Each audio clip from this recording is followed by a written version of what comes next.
โอ้ตัวนี้ก็ทึกกันทุกคนเนอะตอนนี้นี่เฮาข้ามห้วยเป็นทีเรียบร้อยพอดกระตูบขี่โอ้ทึกแล้วทุกคนอันนี้ก็ขัดอยู่ผลงานแมงตอนี่มันมากินก็ทักทายสบายดีและกาสวัสดีพ่อแม่พี่น้อง FC เบิร์ดสู่ขู่สู่คนสำหรับวันนี้เบายุบกาสิไปยามกับดักเนาะกับดักที่เบายุบใส่เมื่อวานนี่แหละหลังจากเขายามกับดักแล้วนี่เขาจะ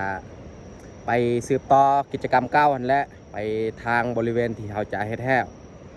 เอาจังได้กันไปติดตามเบิ้งติดตามส้มแบบยาวๆเลยบ่ฮู้ว่าสีมานหรือบอมแต่ทุกคนลุ้นเบิ้งนำกันยามกับดักที่เขาใส่ไว้เมื่อวานนี่แหละ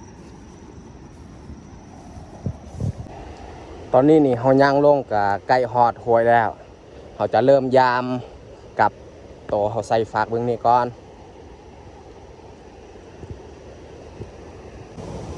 เขาจะเริ่มไปเบิ้งหลังทมิดเลย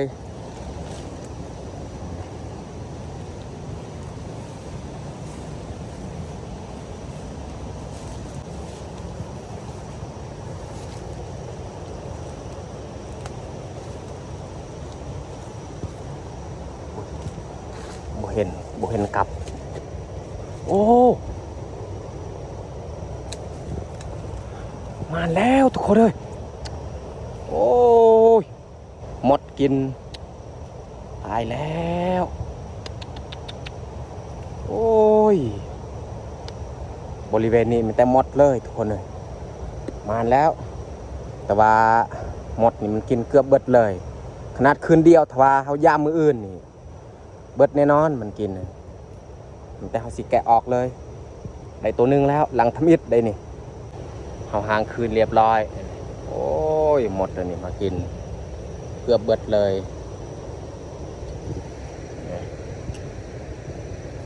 หนูพุกแต่ว่าบ่ใหญ่ปานใด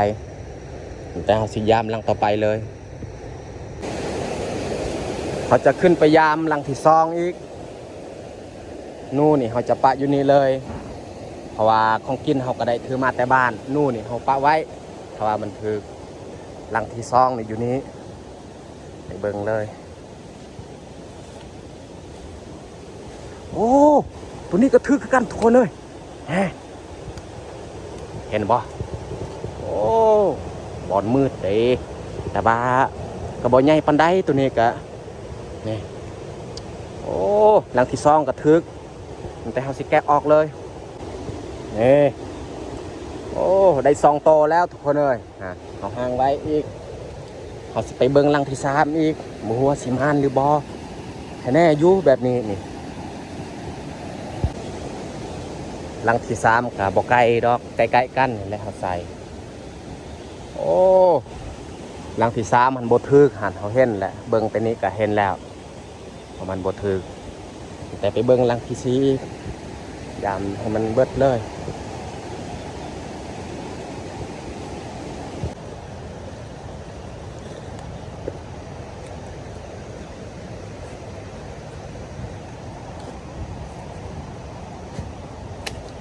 โอ้บริเวณนี้นี่ค่อนข้างมืด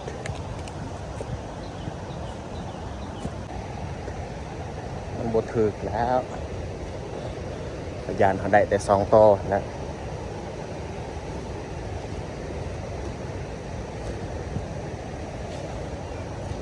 เขามาเบิ่งลังอยู่นี่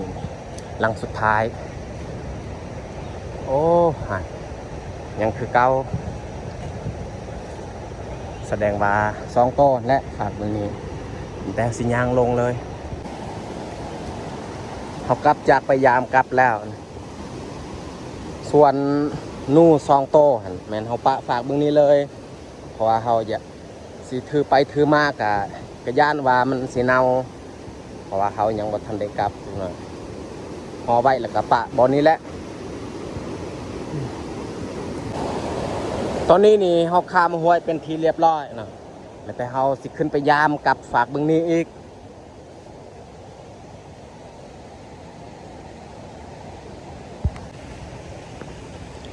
พอดกระตูบที่เขาเฮ็ดไว้เมื่อวานนี่แหละ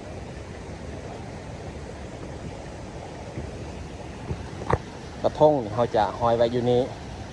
จากน้อยเขาก็ได้มาทางนี้คือเก่าห้อยไว้อยู่นี่แหละแต่เขาสิขึ้นไปยามบริเวณแถวเทิงพุ่นและเขาใส่กับดักแต่เขาสิขึ้นไปเลย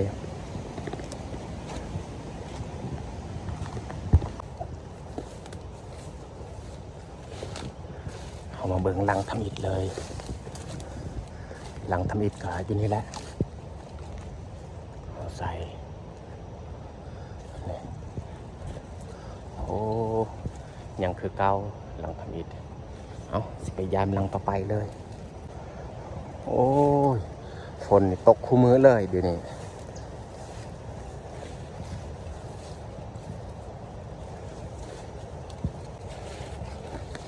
เบิ่งลังอยู่นี่อีกเอ้ามันลั่นซื่อๆตัวนี้โอ้ยใส่เอาลองเบิ่งว่ามันมีบอกคนตัวนี้นี่น่าจะมันลั่นซื่อๆเอาสิหางไว้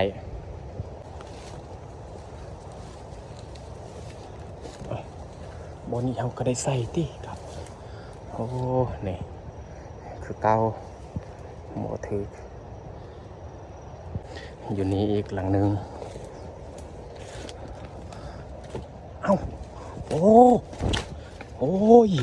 นี่แหละตัวใหญ่มันถือทุกคนเลยว้ายใหญ่สุดเลยทุกคนนี่ตัวผู้ทุกคนว้ายมีแห้งแล้วตัวนี้นี่มดบทันมากินได้นี่มักกะฮัมนี่มันใหญ่เลยดาวสิแกะออกเลยโอ้มีแห้งทุกคนเลยตัวใหญ่เลยทุกคนหนูพุกตัวใหญ่นี่ตัวผู้มีแห้งแล้วแบบนี้มันแต่เขาสิยามอีกยามให้มันสุดเลยอันนี้ก็มีอีกโอ้ถึกแล้วอันนี้โอ้ยอันนี้ก็ตัวใหญ่ทุกคนเลยมีแห้งสุดๆเลยทุกคนอันนี้ก็ตัวใหญ่เลยแต่ว่าตัวนี้ตัวแม่โอ้มีแห้งทุกคนเลย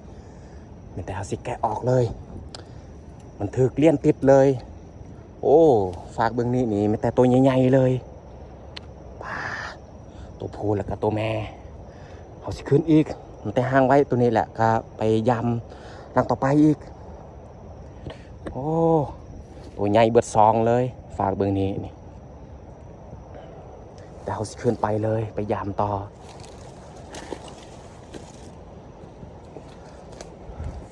แถวนี้นี่จะเป็นรังสุดท้ายเลยอยู่นี่เอาขึ้นไปยามแล้วก็สิลงไปยามอยู่ลุมอีก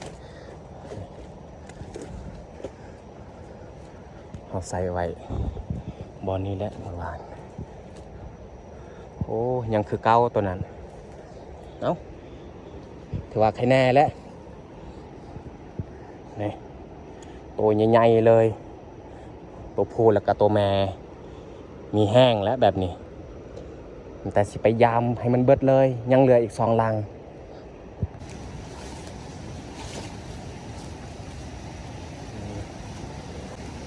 ถอดกระตูบแล้วผลงานที่เขาได้โอ้ยใครแน่อยู่เหลืออีก2 ลังไปยามต่อสำหรับกระทงนี่เขาปะไว้อยู่นี่แหละ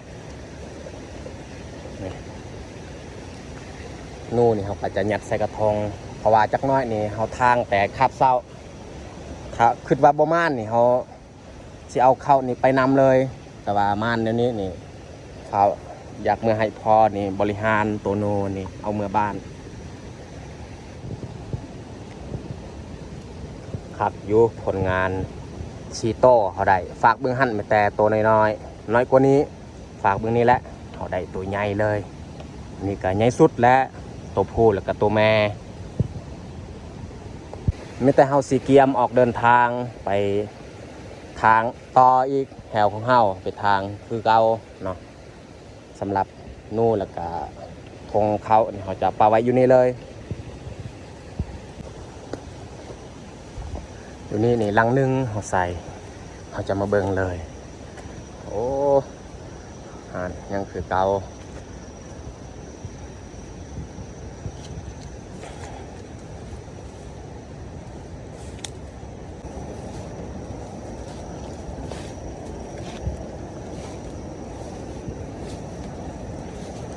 โอ้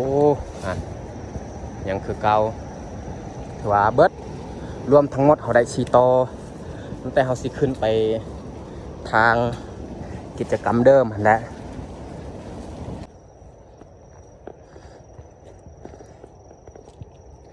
เมื่อวานนี่ฮอตนี่แหละฮอตทางแต่เขาซื้อต่ออีกตอนทางนี่อาจจะไม่ได้ทายเลยเพราะว่าทุกคนกันน่าจะหูแล้วเพราะว่ามันยากว่าเป็นแนวอื่นเขานั่งพักผ่อนตอนนี้ก็เวลา9 โมงแล้วพักผ่อนคราวนึงแล้วก็เฮ็ดต่ออีกฮอด12 โมงจึงเลิกเมื่อแล้วก็กินข้าวอยู่บ่อนห้วยหลังจากกินข้าวแล้วนี่ก็เมื่อบ้านเลยเพราะว่ามื้อนี้นี่เมนูถ้าว่าเขาสิเมื่อ3-4 โมงยันว่ามันเน่าก็เลยได้เมื่อไวแน่เขานั่งพักผ่อนฝนกับพอดีตกเลยโอ้ฝนนี่บ่ยอมหยุดบ่ยอมเศร้าเลยตกคู่มือแต่ว่า2-3 มื้อนี่แหละใครแน่มันตกกับแบบมันตกเป็นระยะบ่ได้ตกตลอดแต่ว่ามันตกคู่มือเลยก็บ่ได้หมายว่าตกเบิดมือเลยมันตกเป็นระยะซื่อๆ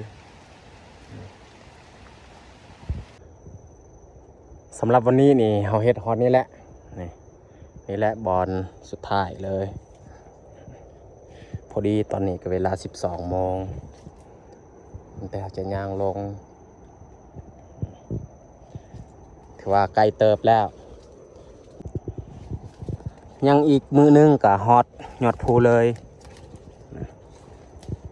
ฮอตบอลปลาแปก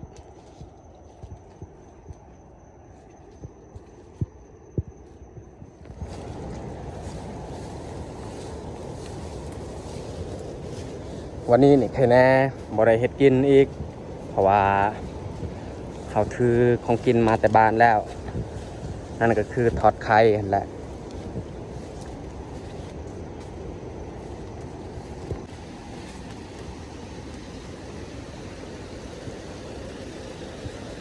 ฮอตกระตุบเรียบร้อยแต่เขาจะพักอยู่นี่ก่อนกินข้าวหลังจากกินข้าวแล้วนี่เขาก็สิออกเดินทางเมื่อบ้าน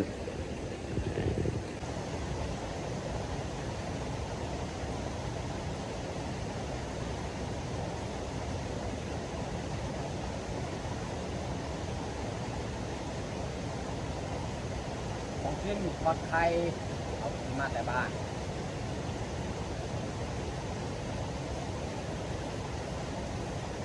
แต่เขาจะลงมือ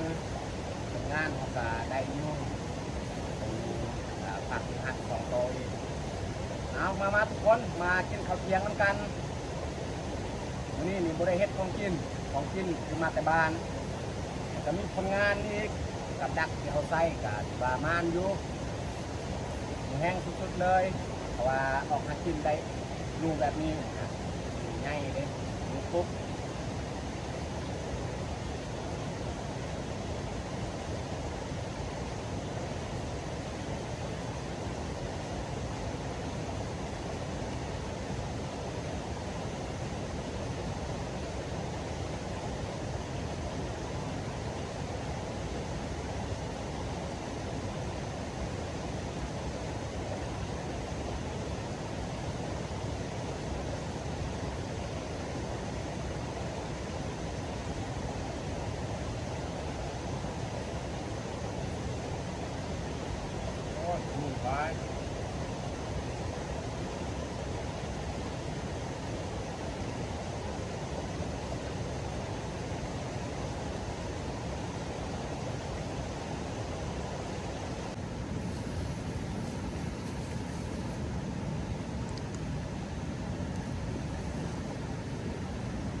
เขากินเขาเรียบร้อยมาแต่เขาสีเกียมเครื่องแล้วก็สียางเมื่อเลย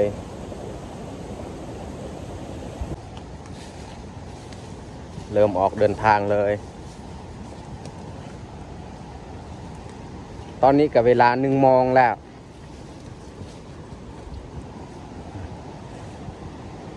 โอ้โหมีนกเลย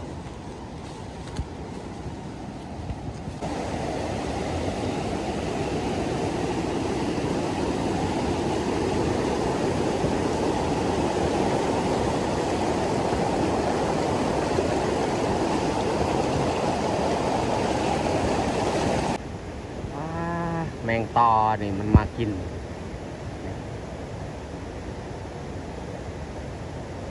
โอ้นูตัวเขาปะ